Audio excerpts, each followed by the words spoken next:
And social media marketing expert Lauren Hallanan for an in-depth look at Chinese consumer trends. She's the head of marketing at WeChatify. Welcome to the show. Hi.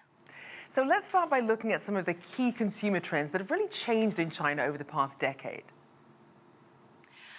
Well, we have seen that, especially with the younger consumers, like you mentioned just now, they're really starting to upgrade and starting to spend on items that they feel can express themselves and can improve their status.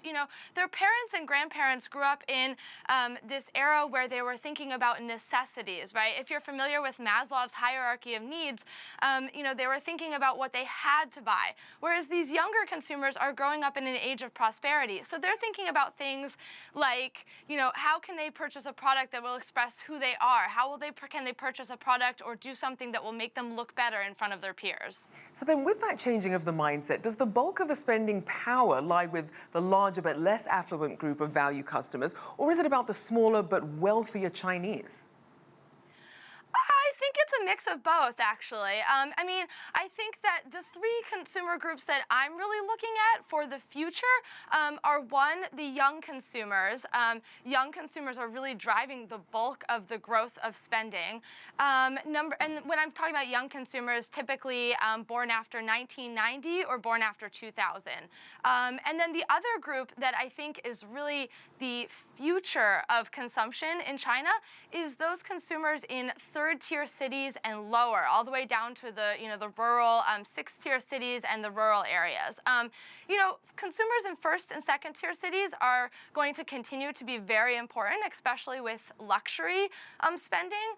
But those consumers in third-tier cities and below are really where the future of growth is, where the biggest opportunity. They're experiencing rapid economic growth. They have a lot lower cost of living, more leisure time, and they're really looking to explore new products and brands. And so I think they're a huge opportunity. And then, like you just showed now, I think that male consumers, especially urban male consumers, are really an area of opportunity. We focus a lot on female consumers, right. But male consumers are actually, their interests are shifting, right?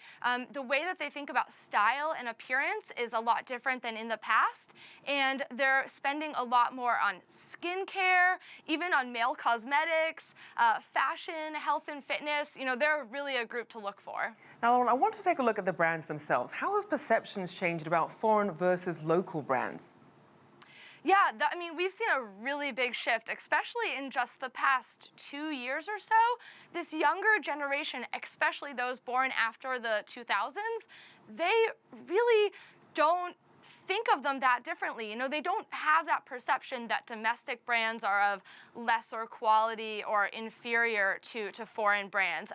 They really don't think that way. And so we see a lot of domestic brands, especially in fashion and cosmetics and electronics, doing very well. I don't think we've seen any huge players in the luxury industry quite yet, but those other three industries, we're seeing a lot of growth from domestic brands. Now, what about some of these newcomers to the market? How hard is it for new products and services to get a foothold with consumers when you have these huge, well-established ecosystems like Tencent and Alibaba to compete with?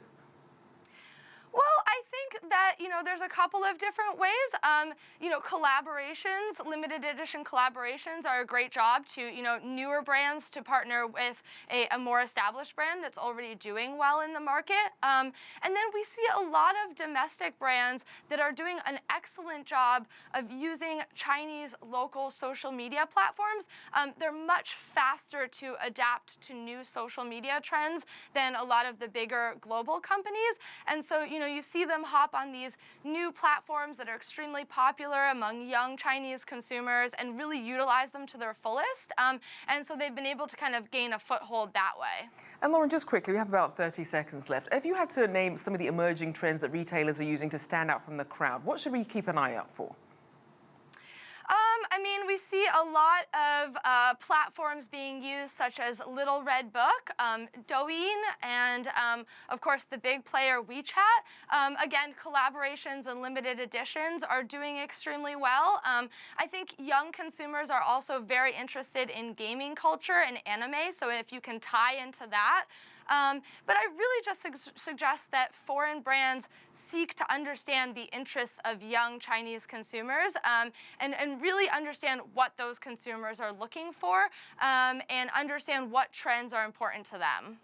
Lauren Hallanan, their head of marketing at WeChatify and a Chinese social media marketing expert. Thanks so much.